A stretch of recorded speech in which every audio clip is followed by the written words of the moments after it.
আৰু কিন্তু জড়িত যেতিয়া হেৰি ল'বই লাগিব ন, মোৰ একে পেনিক এটেক আহো যেন হৈছে। মোৰ নিউজ চাবলৈ নাই, অলৰেডি মোৰ মানে হাৰ্ট এটেক আহো যেন হৈছে আৰু মানে নিউজ। এই বনৰীজনীৰ হাঁহিটোত জুবিন দা মৃত্যুৰ সৈতে কিবা এটা যে সাঙুৰ খাই আছে, বৰ্তমান স্পষ্ট হৈ লাহে লাহে কথাবোৰ ওলাই আহিছে।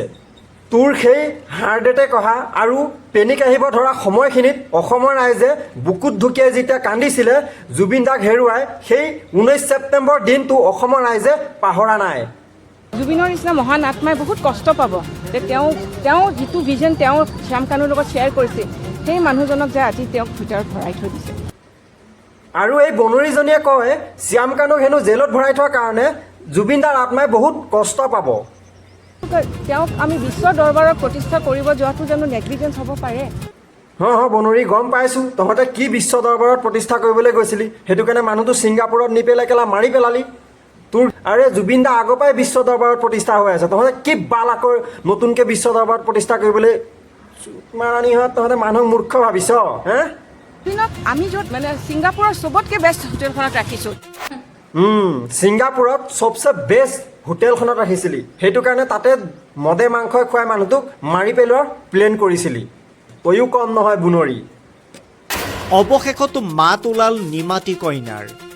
ইমান দিনে কেলা নিউজ লাইভ দেখিলে চুক ভেকুলিৰ নিচিনা পলাই ফুৰিছিলি, আৰু এতিয়া নিউজ লাইভৰ কেমেৰাৰ সন্মুখত আহি গিয়েৰক কেলা উলিয়াই দিব লাগে বুলি কান্দি আছহি।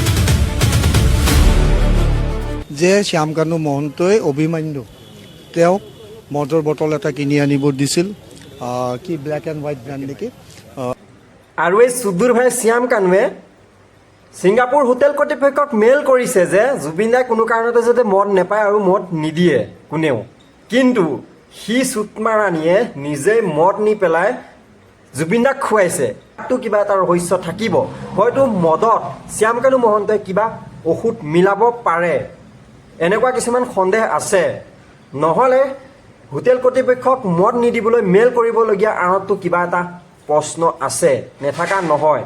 সি নিজেই মদ নি পেলাই খুৱাইছে, ইয়াততো কিবা এটা ৰহস্য আছে।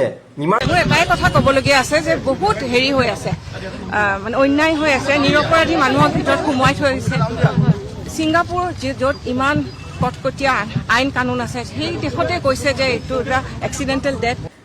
ইমানবিলাক কথা স্পষ্ট হোৱাৰ পিছতো এই শ্যাম কানু মহন্তৰ ঘৈণীয়েক এই যখিনীজনীয়ে কয় শ্যাম কানু মহন্ত বোলে এটা নিৰপৰাধী মানুহ, তাক জেলত সোমোৱাই থৈ দিলে জুবিন দাৰ আত্মাই কষ্ট পাব বোলে।